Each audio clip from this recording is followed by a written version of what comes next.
Hello again, everybody. I'm going to go over the week 3 material and presentation. I'll also be going over this in the live session and posting that video, but this one will be a little bit quicker and more efficient, hopefully. So this presentation is in the week 3 materials right here as a PDF. So in general in the course, so I changed the outline of the assignments a little bit just to make more sense, I think. So if you look at the weekly topics, the first two are in line.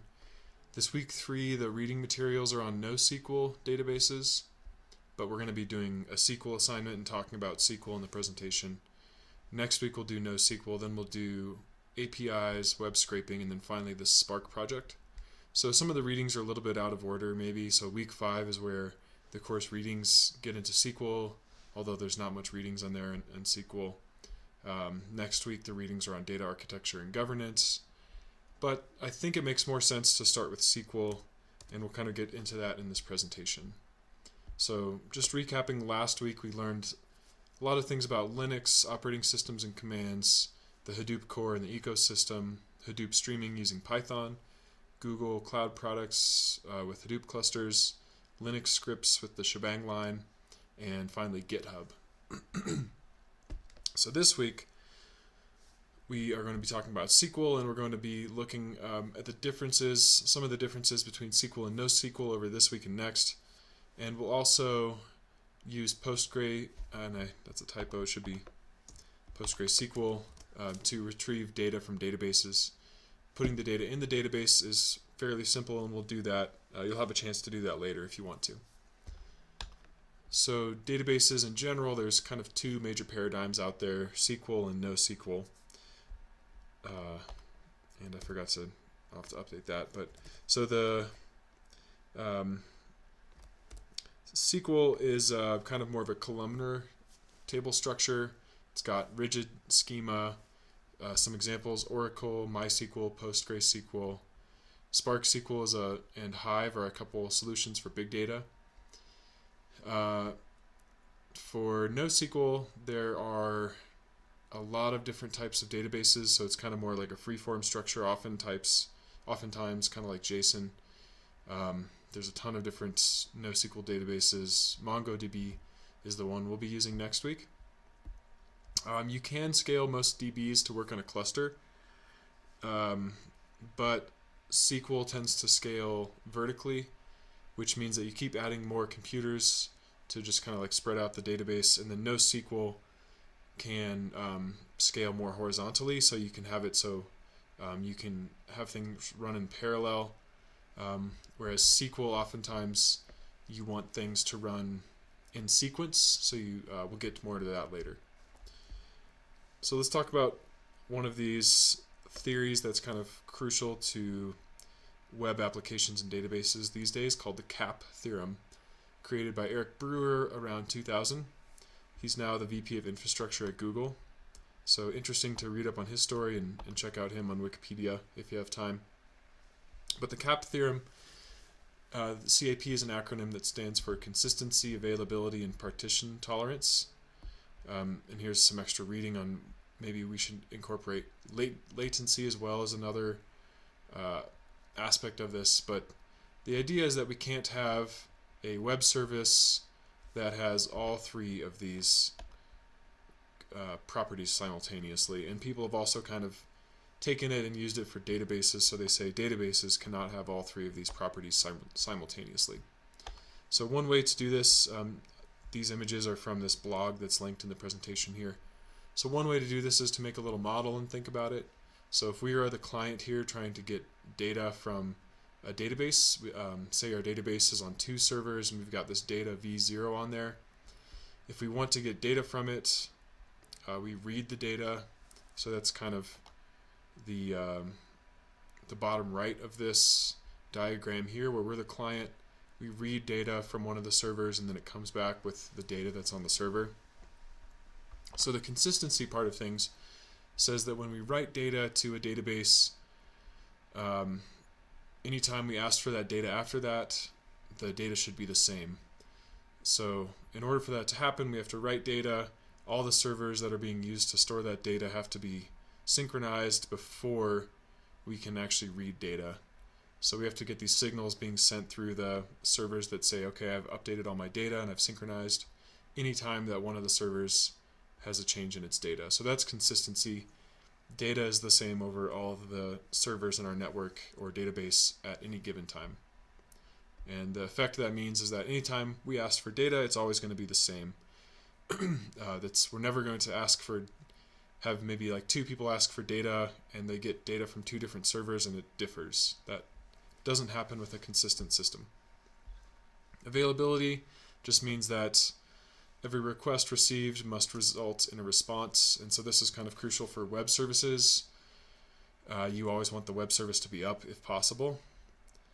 And the last one is partition tolerance. So if we have multiple servers or partitions that are hosting our data, if we have partition tolerance, it means that we can drop any arbitrary number of communications between those servers. And so it can't have consistency and partition tolerance together, because consistency means that you must always have communication between the different servers or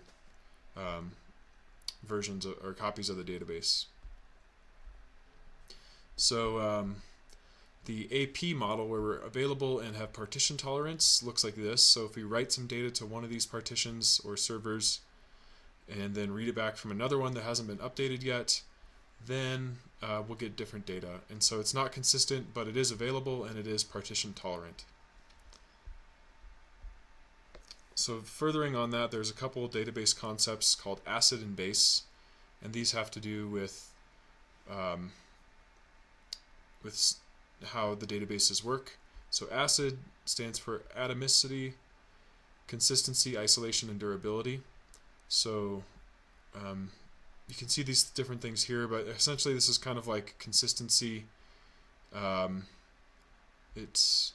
the consistency from CAP is kind of the main thing to think of here. So anytime we write data to our database, it has to work. Anytime we read data, it must be the same no matter where we read it from, if it's like a big distributed system. Base, though, is kind of the other side of the coin. So we have partition tolerance. So things will be eventually consistent, but it's not guaranteed that they'll be consistent. But we kind of sacrifice that consistency so that things are available. And so NoSQL databases are usually base, and SQL is normally ACID. So it's, this looks like it's missing. So the history is kind of the reason that we're going into SQL first. There were a couple databases back in the 1960s that were navigational, so kind of like a graph database. However, the first real databases that were really used in widespread use were SQL databases. And this was created in the 1970s, so not that long ago, at IBM. And so SQL is kind of based on a few things. For one, it's got a declarative programming model, so we ask for data, but we don't tell it how we want to get it. All kind of like the back-end processing is optimized by SQL engines, so we don't specify the control flow like for loops. So we don't say for each row in the database, check if it's this, if it is this, return it. That's all handled for us. The other thing about the history here is that NoSQL was not used until really the 2000s, when we started to get this plethora of messy internet data. There was one example of NoSQL that was used before that, and probably some others. 1989, this software called Lotus Notes was released, but it just wasn't as widespread used until the 2000s. And I thought I had a slide in here about that. I guess not. So part of the reason Lotus Notes is not as important to me is that it was closed source, which kind of is the way things used to be, but a lot of software now is moving to open source. So many of these NoSQL databases are open source, and that just kind of makes their use and adoption more widespread and easier, because open source software can often be free. So SQL is based on a relational model, and this is kind of like a mathematical computer science model. SQL is close to it, but not exactly a relational model, but we still call these things relational databases. So it's kind of a mathematical model for data storage. And looking at this diagram, you can see how it's very tabular, like an Excel spreadsheet. It's got columns and rows. So the rows are called tuples. This is a mathematical term. So it's a finite ordered list of elements. And this is actually built into Python. So if I open up a Python session, we can make a tuple of, say, like 4 numbers. Whoops. So it should be in parentheses, I think, or maybe a list. I normally don't create tuples like this in Python, but a tuple, so it's a list of elements. You can't change it, so it's supposed to be immutable. And so that's part of the relational model, is that our data is stored in these rows, which are tuples. Each element belongs to one of these columns or data types, which is an attribute. And so that's still kind of how SQL basically works. Some of the differences between the mathematical relation model and the SQL databases is that in SQL databases we can have duplicate rows, which is not allowed in a relational model. We can have anonymous rows which don't have a name, which is not allowed in the relational model. And there's a couple other things. So that's why it's close, but not exactly a relational model. So SQL, like I said, it's tables. It's also organized so that the tables, there can be multiple tables in a single database. And so the reason for that often is that we normalize data, and that is rearranging it to efficiently use memory and also eliminate duplicate values. So there's kind of a diagram you can look at here and read more about normalization in the source link for that image. So for example, we'll kind of go over a little demo here with this socialmedia.sql database. So this is kind of a demo database of a social media website. This is an entity relationship diagram, which I created with Database Visualizer. So it's just showing all the different tables in this database. So each one of these boxes represents one of those spreadsheet-like tables. And so it shows the different columns we have in here. We've got a user ID, timestamp, type in the registrations table, and it tells us the data types for those columns. So that's another thing about SQL, is that the data types are fixed. So once we create a SQL table, we have columns with data types, and so we have to match the data that's going into the data type of the column. SQL statements in general, so it's a declarative language. Like I said, so we just write the statements to get data, and then it's very highly optimized to make our queries or calls for data very fast. So with these SQL statements, so SQL code in general will kind of look like this, where we have these all caps commands. They can be any case, you can make them lowercase if you want, but it kind of is cleaner if you keep them uppercase. So it's got these 6 key components usually: select, from, group, where, group by, where, having, and order by. And so that's kind of just like a general way that we write a SQL command. So we'll do a little bit of a demo here. If you look at the week 3 assignments, so the base assignment is another short write-up on some concepts, and then there's 5 different SQL queries that you should write, and so you should store this in a .sql file. And it might also be helpful to go through these useful resources here. So the HQL intro, that's where I got the 6 base commands, and that one is actually a little bit better from the ground up, I think. But then there's also this SQL for Data Scientists paper, which is good as well. And so it's worth it to go through both of those if you're not familiar with SQL. And then there's also an overview of PostgreSQL, which also has like a short tutorial or a bunch of tutorials. If you already know SQL and have used it, that's fantastic, and this assignment will be super easy for you probably.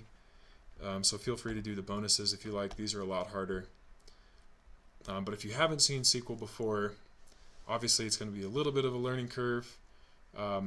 It's not as hard as learning Linux, for example, because there aren't as many commands that you can do. But once you start getting to advanced things, like if you look at the bonuses and look at what some of these advanced queries are asking for, it can become kind of difficult to do things. So with that said, that's the assignment, and there's also a getting started file here in week 3, so that will help us get started. So again, I've created a Docker container, and this already has PostgreSQL server installed on it, and so all we have to do is run that interactively, and then we have a Docker container which has PostgreSQL installed.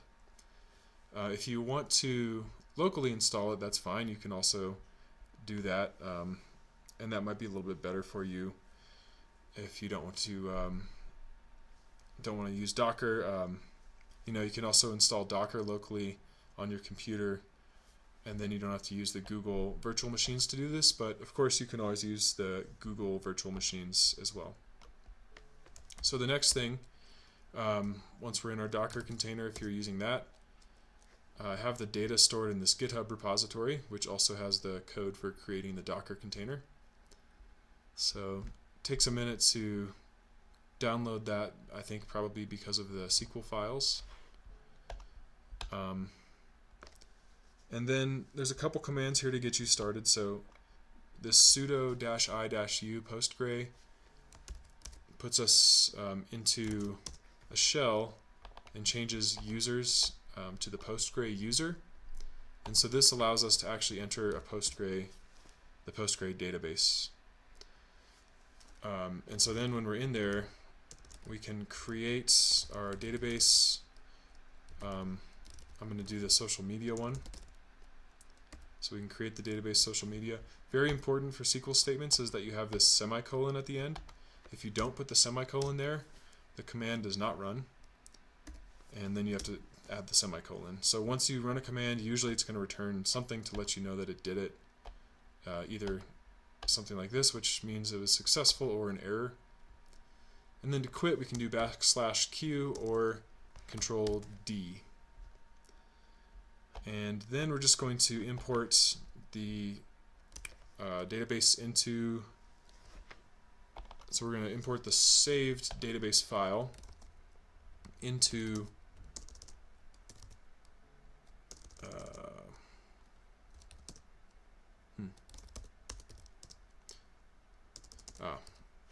so we want to import this database into that folder. And whoops.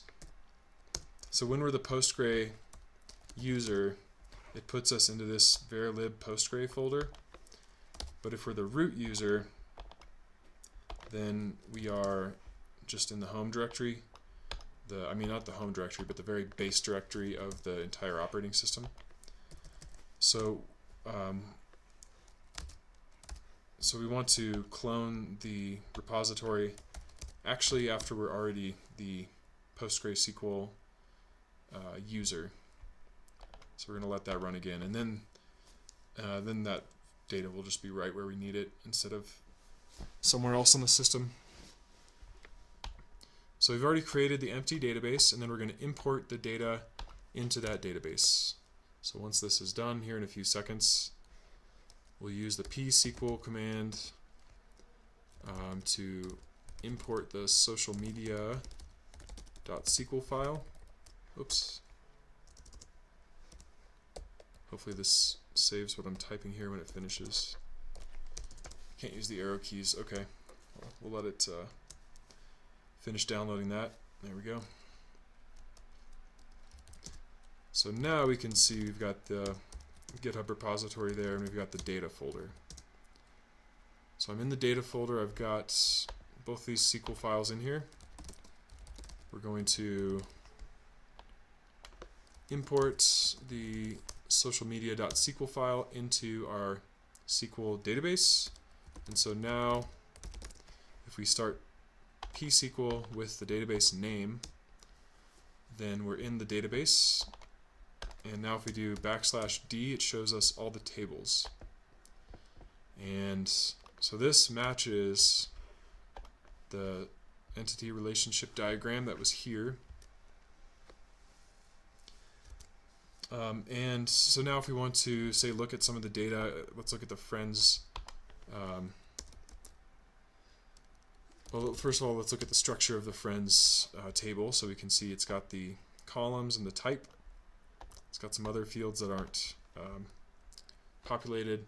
But if we want to look at, say, just a few rows, we can do select star from friends limit 10. So this select star selects all rows, or sorry, all columns and all rows from this friends table, and then we just limit that to 10 results. So that just shows us first 10 rows. If we don't do the limit 10, it's fine. It gives us a scrollable output, and we just press the letter Q to exit. And there might be other keys that you can use to exit, but the letter Q exits.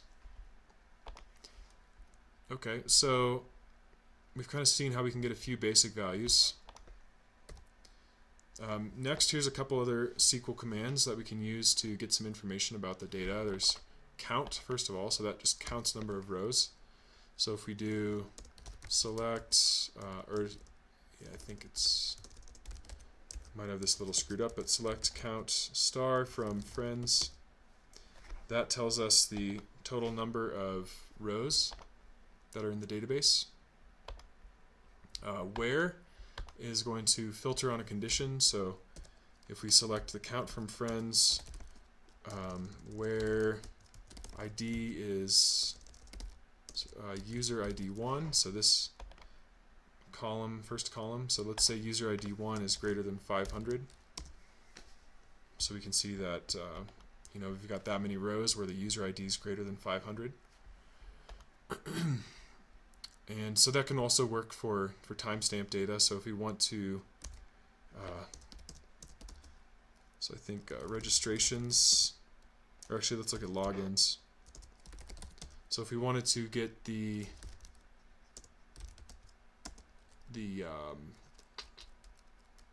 number of logins, so well, we'll get to that in a minute. But you can also use that to filter dates. So if we want to filter dates, we can look at that in a minute. So the last one here we're looking at is group by, and this groups things by the values in a column. So let's use the test group.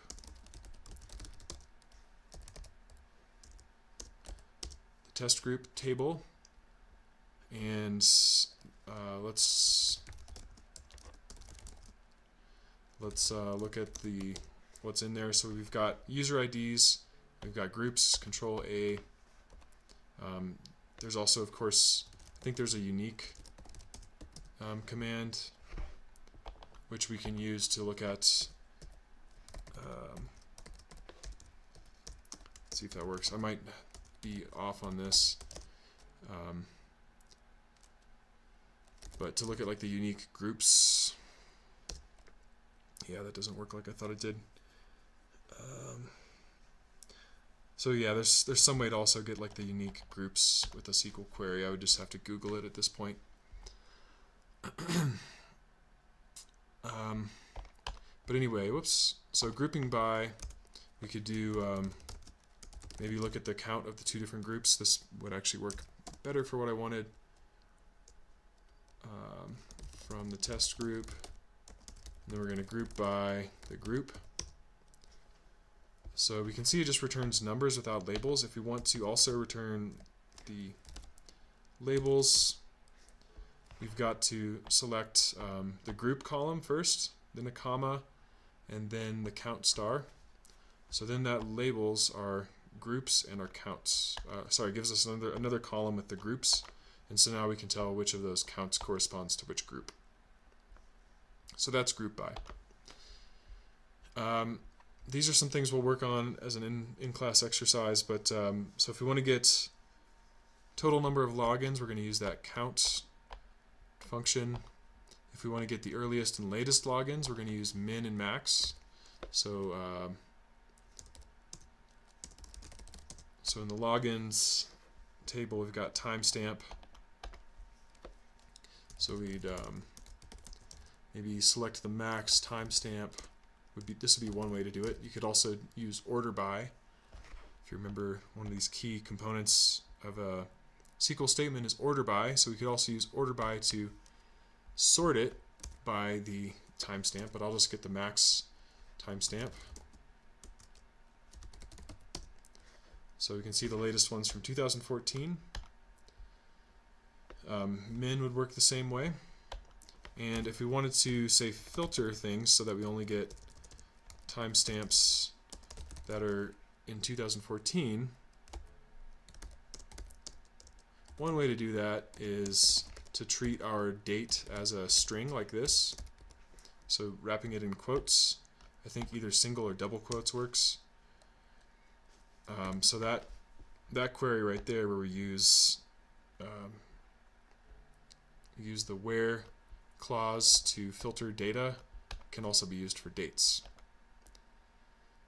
And then we kind of already looked at how to get counts and grouping things with this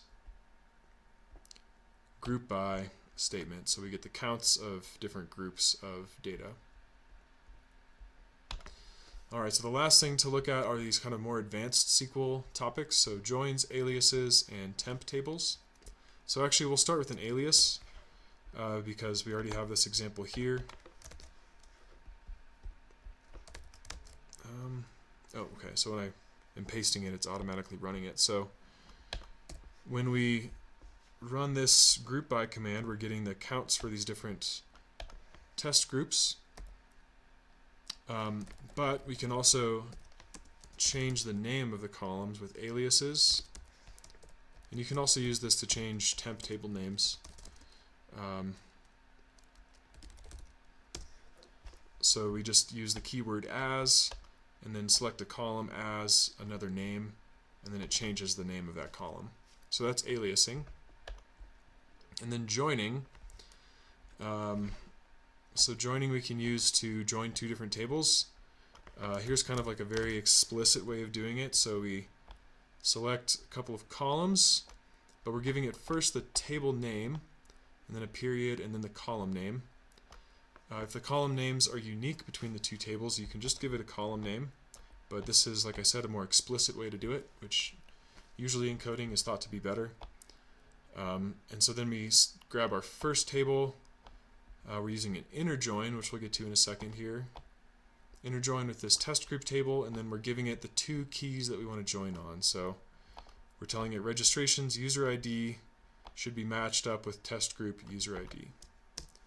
So when we do that, we get these columns from these two different tables, and it comes back as one result.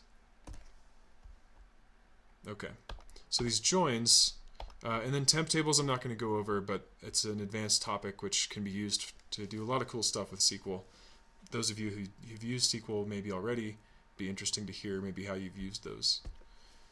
So these joins, like we just did an inner join, very similar to set theory, where we've got these two groups, and then an inner join only takes elements that are in both of the groups. Full join is just everything, and that's almost never used, I think, in SQL, or very rarely. A left join takes everything from one table as well as things that match in this other table. Same thing with the right join. So those are just kind of different joins in SQL. And because our data is often normalized, these joins are very important to extract data out of these efficiently created, maybe like third normal form SQL tables.